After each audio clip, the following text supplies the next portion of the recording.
Air Jordan 1 adalah sepatu paling legendaris sepanjang masa. Dan ini bukan sembarang sepatu. Inilah sepatu yang menantang NBA, memicu revolusi budaya, dan menjadikan Michael Jordan seorang superstar global. Semuanya dimulai dengan keputusan sederhana, memakai sepasang sepatu yang dilarang oleh NBA. Yap, bener banget. Air Jordan 1 sangat kontroversial sehingga NBA mendenda Jordan $5.000 setiap kali dia memakainya di lapangan. Dan dari situlah legenda Air Jordan dimulai. Mari kita selami kisahnya.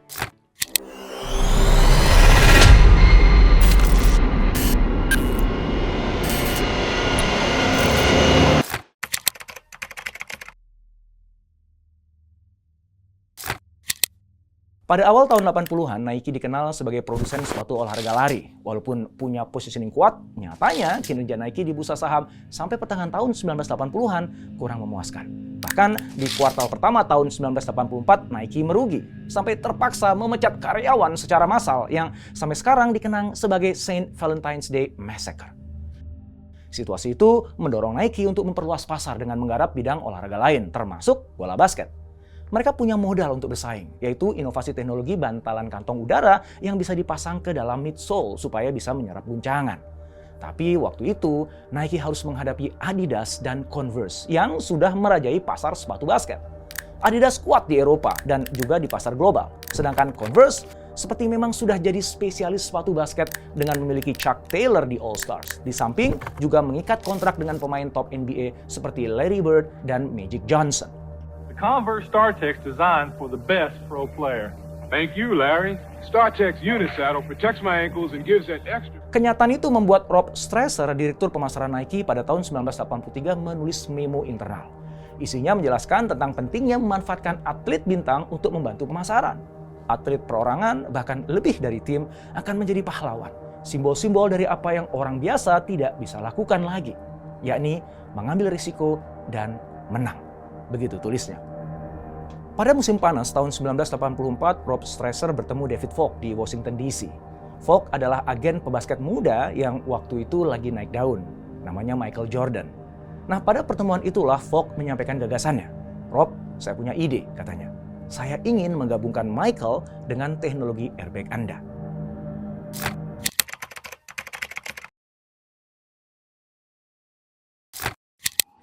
Michael Jordan adalah sosok representasi kejayaan budaya Afrika Amerika yang pada awal tahun 1980-an mulai mendominasi media dan hiburan. Era baru Amerika muncul, yang saat itu diwarnai oleh menguatnya budaya pop Amerika dan lahirnya MTV, serta Macintosh. Jordan adalah pebasket kulit hitam berbakat yang memikat University of North Carolina untuk memberinya beasiswa pada tahun 1981. Disitulah bakatnya terasah tajam oleh pelatih legendaris Dean Smith. Hasilnya, pada tahun 1982, Jordan menjadi penentu keberhasilan UNC menjadi juara nasional NCAA. Dan sejak itu, Jordan meraih berbagai prestasi, sehingga dia dinobatkan sebagai seorang rising star. Sekeranjang prestasi itulah yang membuat Falk pede menawarkan Jordan. Nike meresponnya dengan menugaskan eksekutif pemasaran Sonny Vaccaro untuk mendekati Michael Jordan. Sayangnya, Vaccaro tidak tertarik pada Jordan. Dia sempat mengatakan, "Saya sama sekali nggak peduli dengan Michael Jordan. Dia tidak pernah bermain di pertandingan All-Star yang telah diselenggarakan selama 20 tahun. Saya tidak memilihnya. Saya memilih orang lain yang juga sangat bagus." Sampai kemudian, Vaccaro mengingat sebuah pertandingan basket di tahun 1982.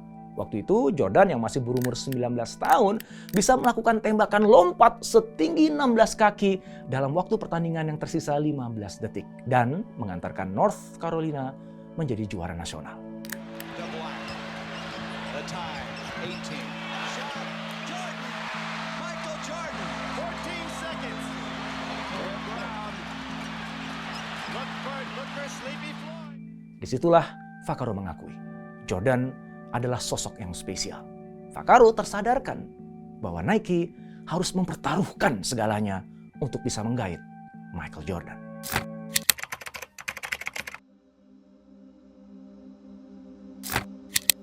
Rupanya Jordan gak gampang dibujuk. Sejak masa kuliah sampai bermain di ajang internasional, Jordan setia memakai Converse. Pada tahun 1982, ketika dia mencetak tembakan kemenangan pada final NCAA, kakinya berbalut Converse Pro Leather. Sepatu yang kemudian dipakainya di Olimpiade 1984 itu kemudian terjual 190.000 US dollar pada lelang di tahun 2017 dan menjadi salah satu sepatu yang termahal. Meskipun terbiasa dengan Converse, sepatu signature Jordan berubah ke merek Adidas setelah menjadi pemain profesional. Di film dokumenter The Last Dance, Jordan bahkan menyatakan kecintaannya pada Adidas. Maka nggak heran kalau Jordan menolak sewaktu diajak Nike kerjasama. Envision you being put ahead of them. Okay, fine. Did you have a shoe company that you wanted to go with? That was Adidas. Nah, untungnya Nike punya seorang Vaccaro yang gigihnya luar biasa. Dia tahu betul Adidas tidak bisa memberi Jordan sepatu khusus. Sedangkan Converse sudah punya bintangnya sendiri seperti Magic Johnson dan Larry Bird, sehingga nggak tertarik menjadikan Jordan di atas bintang NBA lainnya. Nah, jadi masih ada peluang bagi Vaccaro untuk terus berjuang membujuk Jordan.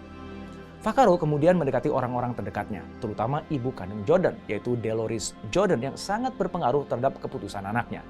Vaccaro begitu gigih berjuang sampai berhasil mendapatkan nomor telepon rumah keluarga Jordan. Sejak itu dia rajin menelpon Delores menjelaskan detail keuntungan yang bisa didapat jika Jordan mau bekerjasama dengan Nike.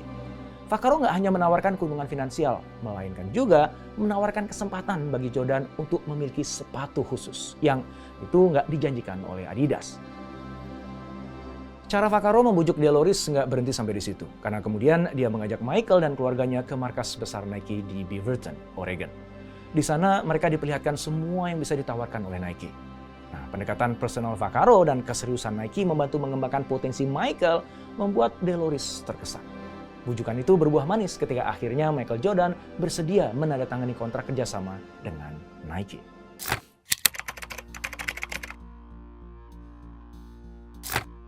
Setelah memperoleh tanda tangan kontrak dengan Jordan pada tahun 1985, Nike meluncurkan Air Jordan 1. Sepatu itu langsung mencuri perhatian publik karena desainnya kreatif dengan warna merah hitam yang mencolok.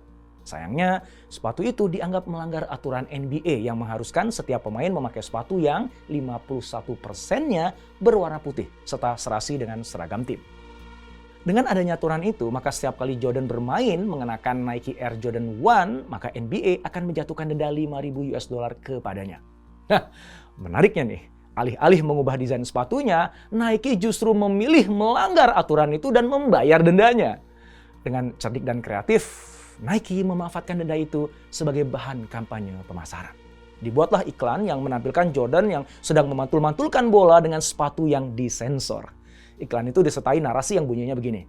Pada 15 September, Nike menciptakan sepatu basket yang revolusioner. On September 15th, Nike created a revolutionary new basketball shoe. Pada 18 Oktober, NBA melarangnya dari permainan. Untungnya, NBA tidak bisa menghentikan Anda untuk memakainya. Iklan itu langsung memicu antusiasme kalangan muda di Amerika. Mereka dibuat penasaran apakah Jordan akan tetap membandel memakai sepatu terlarang itu pada pertandingan di NBA. Stasiun-stasiun televisi yang meliput pertandingan Jordan berlomba-lomba untuk memfokuskan kamera untuk mengikuti langkah kaki Jordan. Strategi Nike emang cerdas ya. Mereka mampu memanfaatkan isu denda menjadi kontroversi yang mencuri perhatian publik. Apalagi di situ terkandung sebuah semangat pemberontakan yang memang disukai anak-anak muda. Melalui iklan itu, Nike tidak hanya meningkatkan eksposur merek, tetapi juga membangun reputasi untuk merilis produk berkualitas tinggi dengan pesan, jika Anda ingin bermain seperti Mike, Anda harus membeli sepatunya. Reputasi itu memungkinkan Nike menaikkan harga sepatu dan memberikan peluang bagi Jordan untuk mengglobal. Akibatnya, Be Like Mike menjadi slogan populer di era 90-an. Wajah Jordan muncul di berbagai merek seperti Heinz, Coca-Cola, Wheaties, Gatorade, dan McDonald's, dan berhasil meningkatkan daya jualnya. Nike juga merilis lebih banyak iklan yang berfokus pada sepatunya, termasuk kolaborasi dengan sutradara Spike Lee dalam iklan televisi tahun 1988 yang menyatakan, "It's gotta be the shoes." Hasil dari strategi pemasaran itu bisa ditebak. Hanya 2 bulan setelah dirilis, penjualan sepatu Air Jordan bisa mencapai 70 juta US dollar. Sehingga pada akhir tahun 1985, pendapatan Nike dari merek Jordan mencapai lebih dari 100 juta US dollar.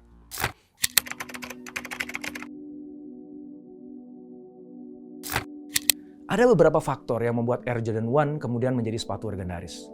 Pertama, desain logo yang dibuat Peter Moore, direktur kreatif pertama Nike, yang terinspirasi dari kemampuan Jordan terbang saat melakukan dunk. Dan itu menjadi ikon dunia basket. Selain logo ikonik, warna yang dipilih juga menabrak pakem. Karena di tahun 1984, warna sepatu basket rata-rata kalau nggak hitam ya putih. Sedangkan Moore berani menciptakan kombinasi baru yang dikenal sebagai Bread.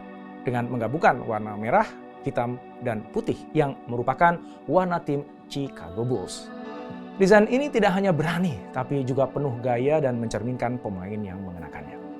Kedua, adanya perpaduan antara desain ikonik dengan strategi marketing yang cemerlang. Sehingga Nike bisa menjadi ikon komunitas Afro-Amerika. Air Jordan bukan hanya sepatu, tetapi juga ikon budaya pop yang melekat pada identitas atletnya. Di samping itu, teknologi Air yang awalnya membingungkan berhasil dijelaskan oleh desainer Bruce Kilgore sebagai teknologi yang menghasilkan sepatu basket yang stabil. Berikutnya adalah inovasi model bisnis yang dipicu kesepakatan Jordan dengan Nike. Dolores Jordan, sang ibu, meminta supaya anaknya mendapat bagian keuntungan dari setiap penjualan sepatu Nike yang ada nama Jordan. Bukan sebatas menerima kontrak bernilai $2,5 juta selama 5 tahun, sebagaimana yang semula diusulkan oleh Nike. Kesepakatan itu kemudian memicu revolusi di industri sepatu dan kultur pop. Vaccaro mengatakan, Michael mengubah dunia. Dia mungkin pemain basket terbaik yang ada. Namun ia juga membuka peluang besar bagi atlet kulit hitam untuk mendapatkan untung besar dari endorsement. Tren baru yang tercipta dari kesepakatan ini termasuk soal keterlibatan atlet dalam desain sepatu. Selain meningkatkan kepuasan pribadi sang atlet, Air Jordan menjadi simbol persetujuan seorang superstar yang tumbuh menjadi daya tarik konsumen.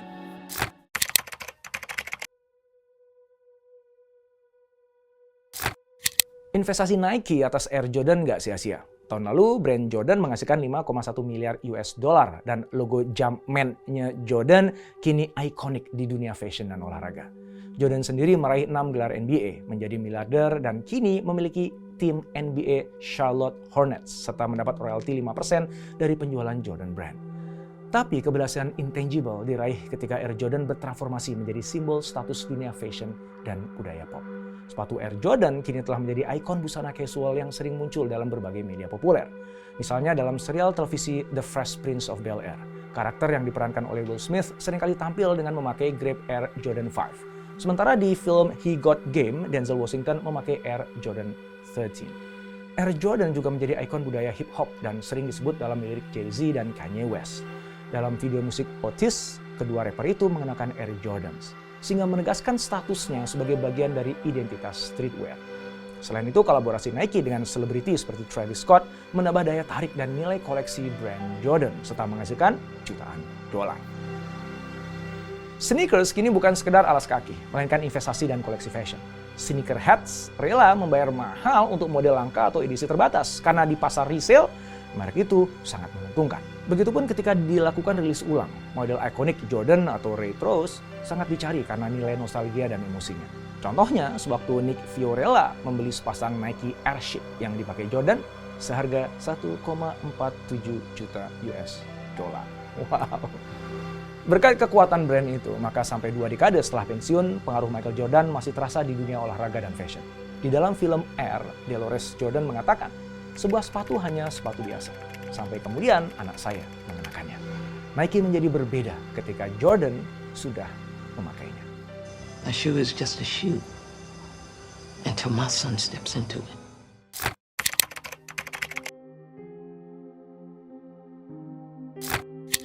Kisah Air Jordan membuktikan bahwa strategi pemasaran Nike memang jenius. Mereka berani mengontrak Michael Jordan muda dan memberikan bagian dari keuntungan penjualan sehingga menciptakan sebuah model bisnis endorsement yang baru. Selain itu, kontroversi larangan NBA terhadap Air Jordan 1 justru digunakan Nike sebagai kampanye yang revolusioner, dan dari situlah Nike tidak hanya menjual sepatu, tetapi juga menciptakan narasi yang memikat. Strategi itu telah mengubah nasib Nike dari pendatang baru di dunia basket menjadi pemimpin pasar yang mampu bersaing dengan Adidas dan Converse. Strategi itu juga tidak hanya berhasil menaikkan penjualan, melainkan menempatkan Nike sebagai inovator industri sepatu. Dengan Air Jordan, Nike berhasil menciptakan merek yang kuat dan berpengaruh. Nike mampu menyatukan olahraga dengan fashion.